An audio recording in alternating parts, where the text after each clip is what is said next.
Hello and welcome to your GMan Season 15 Div 4H Matches of the Week recap for Week 8. I'm your host Lord Sigmund. Let's have a look at the games.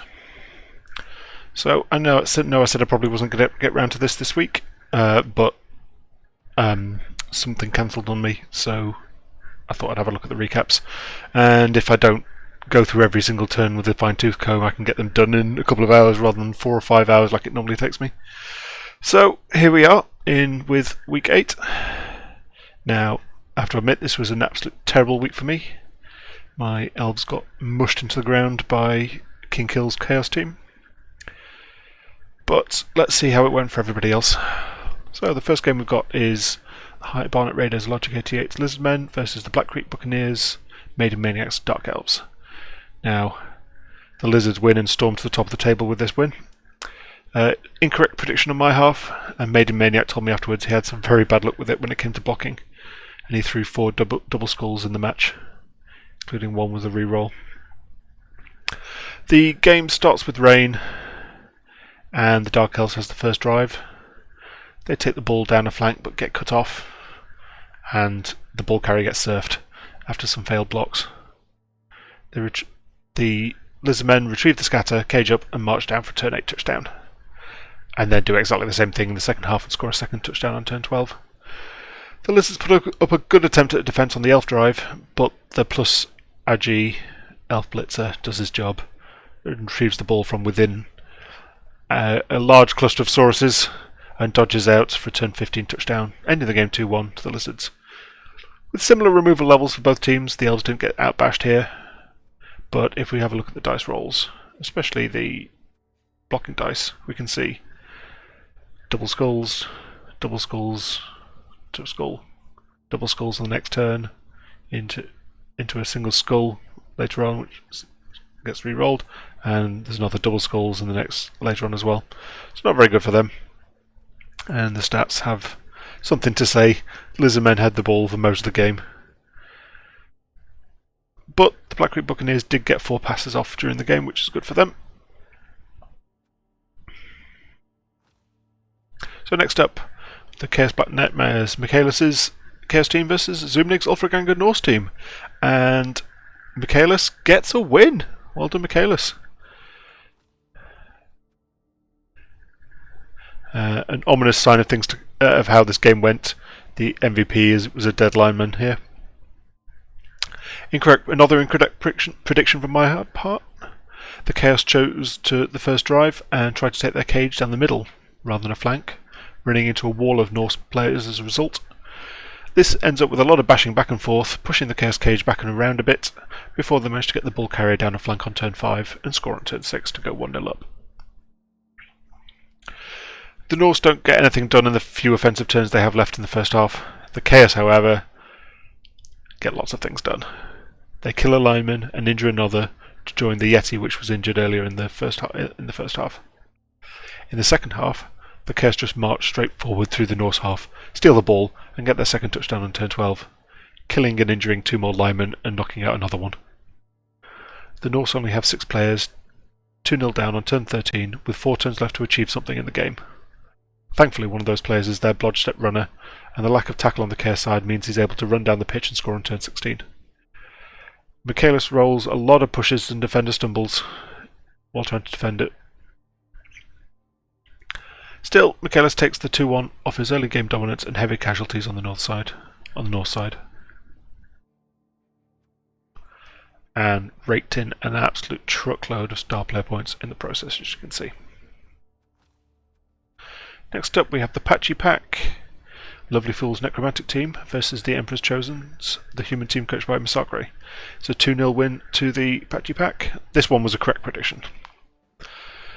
If we have a look at the statistics as well, on the dice rolls, the Patchy Pack only failed 1 dice roll that wasn't an arm or an injury roll.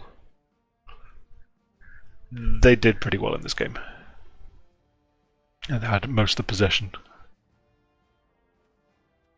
So, the Necromantics take 2 babes and a wizard as they're down on TV, and the humans choose to kick and get a blitz. Unfortunately for them, they overcommit on the offense and the Necromantic's going to touch back to their werewolf, who runs the ball down the pitch with only minor harassment from the humans before stalling out from turn 3 to 8, injuring 2 humans in the process. The human bench means they still have 11 players for their second half offence though, but the Necro's got a perfect defence on the kickoff.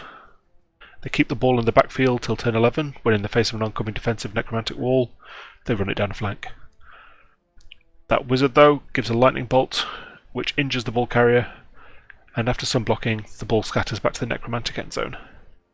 The ghoul retrieves it while the rest of the team smashes the humans into the pitch. 5 are left on the pitch by the time the Necromantics go 2-0 up on turn 15 for the win. 6 casualties and 2 knockouts. Another extremely dominant win from another Necromantic team, the Swedish Forest Wolves, coached by Gimlick, against Cthulhu Collect's Warbeast's Orc team. Another correct prediction from me, an absolute domination from Gimlick here. The Orcs took a wizard and a bribe, and the Necromantics chose to kick. A failed go for it for the pick-up turn 1, turns over the Orcs' first turn, and the Necromantics swarm around where it scatters, retrieving it with the plus Agi Wolf on turn 3. The Orcs do sack and knock that one out though, it's not until turn 5 that the other Wolf gets the first Necromantic touchdown. On their first offence, the Orcs catch the kick but choose to cage it up in the middle while surrounded by Necromantic players. They get the sack and the ball bounces out to a flank where their ghoul makes a 4+ pick-up and a 3+ dodge to run it down to the Necro half on turn 7. The Orcs do manage to sack it on turn 8, but on their turn 8, the Necromantics make a 3+ dodge with their plus strength white to sack it back, and the ghoul on the floor stands up and makes the touchdown. It does have to use a reroll to make the go for it over into the end zone though, and they go 2-0 up in the first half by half time. On the first Necromantic offence, the ghoul gets the ball and gets put in a loose cage on the line of scrimmage, and Gimlick sends his 13 out of 16 skill point Flesh Golem down the pitch into scoring range. Before making the 4+ handoff to that Flesh Golem on turn 11 to get the touchdown, with all of the Orc team based behind the other Necromantic players. Good defensive work from the Necros here. Well, no, good offensive defense. Good screening. And a Flesh Golem touchdown. You not often see those. On the final drive, the Orcs cage up and send the ball carrier solo into the Necromantic half on turn 12, but fail the go for it to score with it on turn 13. The Necros take advantage of the turnover, retrieve the ball with the ghoul, passing it to a white in scoring range for a turn 16 4th touchdown. The Orcs bash well, outbash the Necromantic team, but superior mobility won it out with an absolute dominant win for Gimlick. Next we have my shit show of a game. The Bowie's Boyos Pro Elves versus King Kill's Apocalypse of Death Chaos team. And as you can see, the Minotaur gets another MVP, slowly turning into an absolute monster, 63 skill points already. An incorrect prediction from me, unfortunately. I was on the retrieving end of an absolute bloodbath that I'd rather not relive. I chose to kick, but didn't manage to defend in the first half. I held out for a long while, but the Chaos got a turn 8 touchdown after removing half my team from the pitch. I managed to get an equalising touchdown in 3 turns in the second half, due to a strong thrower pulling a long pass, and my Nerves of Steel catchers catching while marked up by lots of Chaos players. But my lack of numbers mean I'm not able to delay it any longer than that 3 turns. This leaves plenty of time for the Chaos to continue their massacre, punching players on their feet and kicking them on their back, clearing the pitch by turn 15. No Elves left on the pitch by turn 15, and they score a winning touchdown on turn 16. It's not the end of the world, no permanent injuries apart from a minus movement on a lineman and a dead catcher that I managed to re-roll with the Apothecary into no casualty. Just a lot of players missing for my next game. But small silver lining, my newest catcher, REBBL, got the MVP and skilled up off it. As you can see, not very good ball possession from my half. Got 1 pass and lots of KOs and injuries from the Chaos team. And lots of skill points spread out across their team as a result as well. Then we've got the Sewer Kings, Cranky Goblins Skaven team versus Oaxter's Jurassic Spark Lizardman team. This was a 2-1 win to the Lizardmen. Another correct prediction from me. The Lizards choose to receive and implement Cranky Goblin's greatest nemesis, the cage. They maintain the cage and march down the Skaven half for a turn 8 touchdown.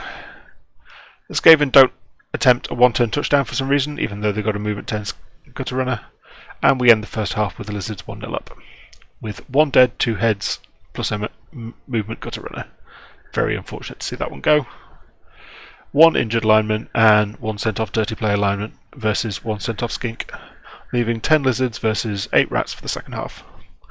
The rats do what rats do and run the ball on a gutter runner down the pitch for a touchdown on turn 13, after the lizards fail a 3 dice block with a reroll using a Saurus to sack him.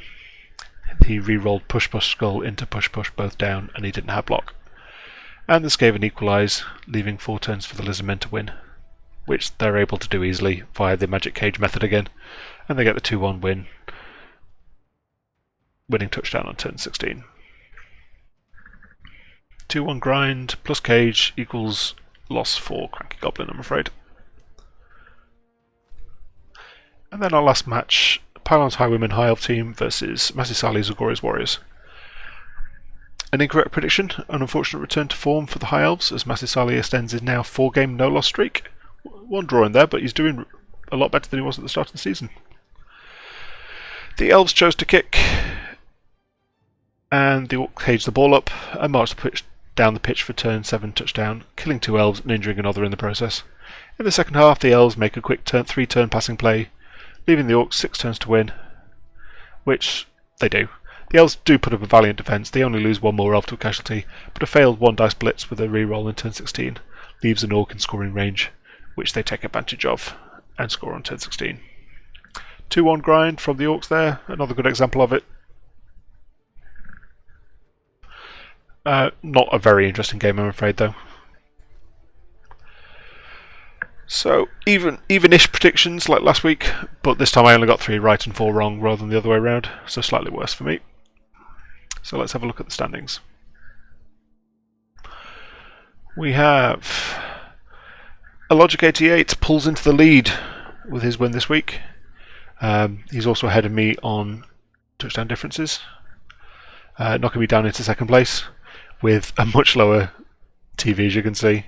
Half my team value out the window, 500 points or so of it out the window. Yes, I'm still in second, beating the Patchy Pack on touchdown difference.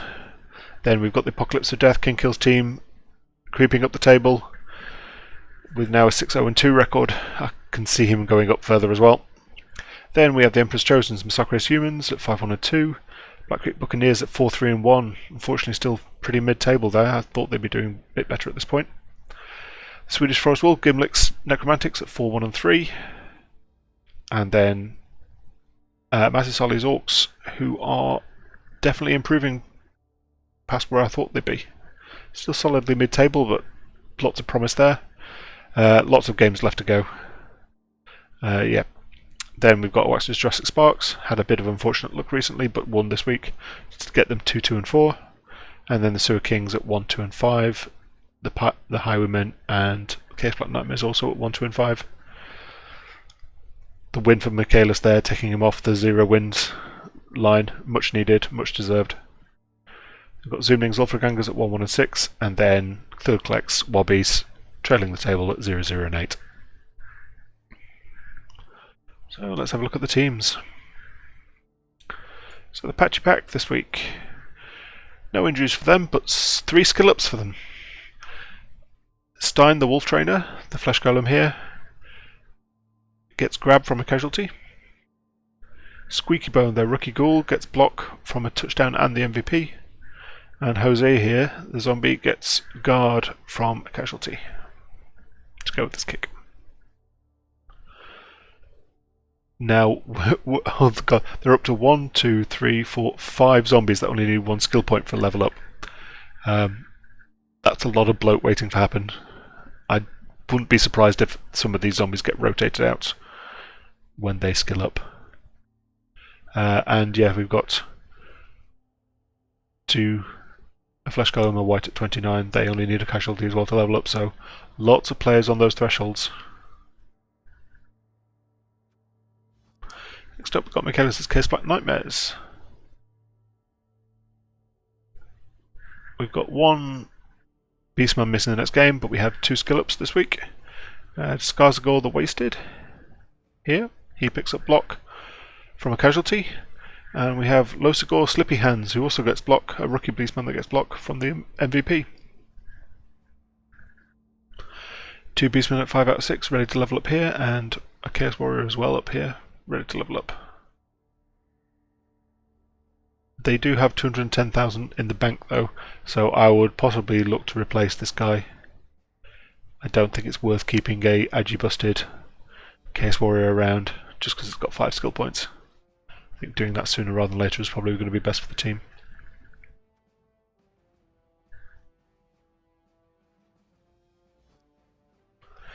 Next up we've got the Black Creek Buccaneers. No injuries this week, and Bosun Ferris here, the rookie blitzer, gets dodge from a touchdown. Got this lineman here is 1 skill point away from leveling up. Probably going to take kick, I would have thought, once it does that, unless it gets another double. This team could really do with a kicker. But I think they're going to be funneling touchdowns on Bosun Ferris and First Mate Rios here. Both of them need their second skill. Ilfragangers. Rough week for them. Their killer Ulf Werner Tuvalisa died, as did Lil Snorri, a Fen lineman who took the MVP in a skillet with him. But Hilding Rofhout II here gets plus Agi from the completion he's been trying to get for 2 weeks now. Gammelman the Star Runner also leveled up. He got a touchdown at completion and he picks up jump up. And Bod Jonah's Revenge down here gets tackle from another completion.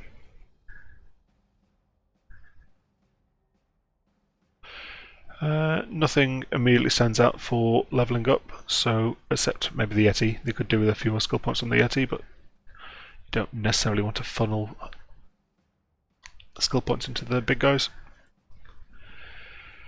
Next, the High Bonnet Raiders. They've got a skink, a diving tackle skink that's missing next game, and the Raven Lord down here, the rookie skink, leveled up off the MVP but hasn't taken the skill yet. I understand there's a problem confirming the match, so he'll probably do that before the next game. Next, the Emperor's Chosens. Very rough week for the humans. No skill ups, and the Star Thrower with 2+ movements gets minus movement from an injury. The Star Catcher Hayati is missing next game, and so is Bertov Fleisch, the wrestle lineman. Got an ex-adventurer here that's 1 point short of levelling up, as is the Mayor here. But I think they're going to be funneling. They want to touch down on the plus strength blitzer, probably. He's at 13 skill points. And yeah, they probably want to level up the catchers. They're in the problem area where they only had 1 catcher with any skills, and now he's missing this game. This team could probably do with at least 1 more catcher.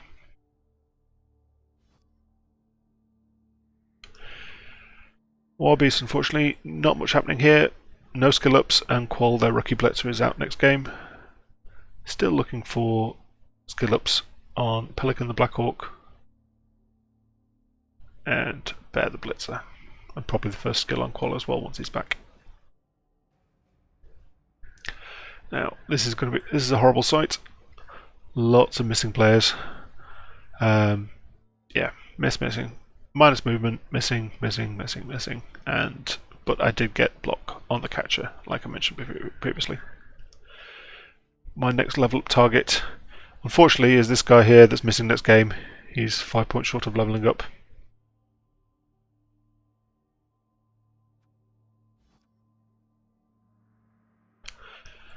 The Jurassic Sparks. No injuries here, but Garlashi, the sidestep skink, picks up block from 2 touchdowns on a casualty. Still want 3 points on this Saurus down here to get him to his second skill. And 4 points for this one. Sorry, 5 points for that one.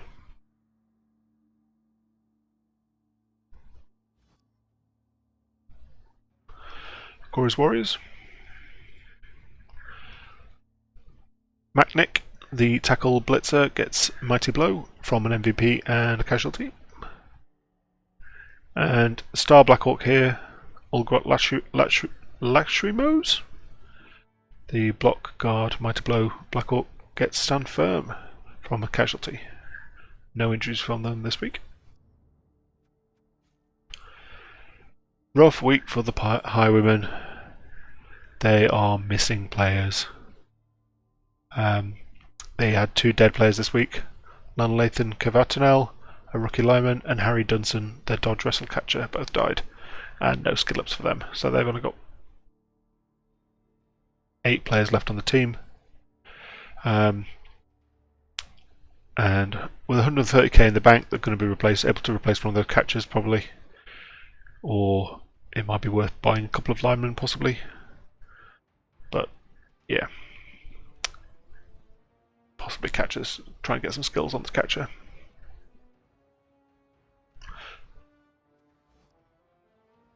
So Kings. A bad week for these guys as well. Lightning McQueek, their star, block plus movement, 2 heads, gutter runner died. But his mate, Speedy McCheddar, picked up sprint from a touchdown. This gutter runner is 1 touchdown off skilling up, or 1 casualty even, but probably more likely to get a touchdown. And maybe this lineman as well, but you don't want to invest skill points on Skaven linemen. The Apocalypse of Death. Nothing for them this week, despite earning 23 skill points from beating me into the ground. No skill ups for them, and no injuries received, because I couldn't touch them. Do they have any level ups imminent? Yeah. 4 more on Famine to take him up to 51. He's going to be a force to be reckoned with. And then Beast 5 as well. Needs a bit of attention. He's 5 points away from levelling up. And last but not least, the Swedish Forest Wolves. No injuries for them this week, and Wise, the magnificent miracle flesh golem who managed to score a touchdown, also gets the MVP as a result and picks up plus strength, turning him into a super mummy essentially.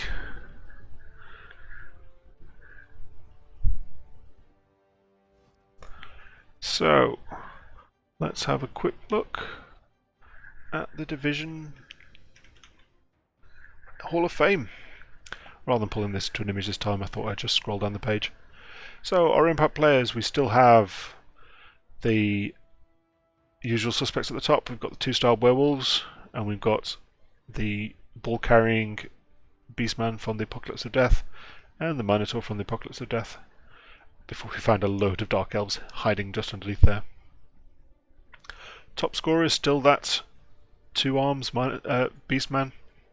Not a lot of people can do anything against it, especially while the rest of the team's beating you into the ground. 10 touchdowns.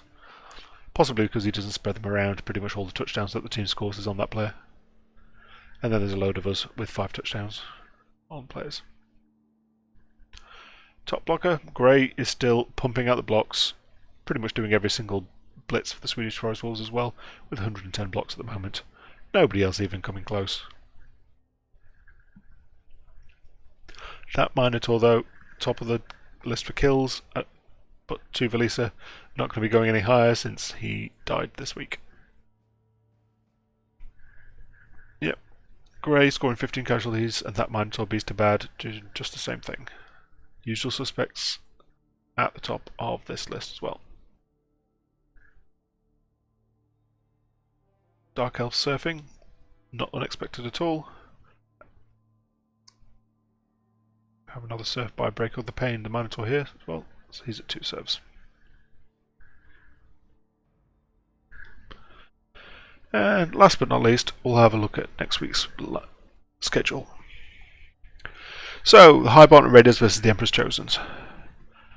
I think the High Barton Raiders are going to continue their dominance and win another one here.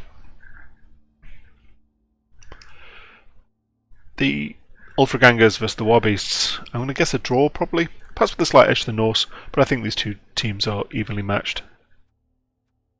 Black Creek Buccaneers versus me. I was a lot more confident about this one before I was missing half my team.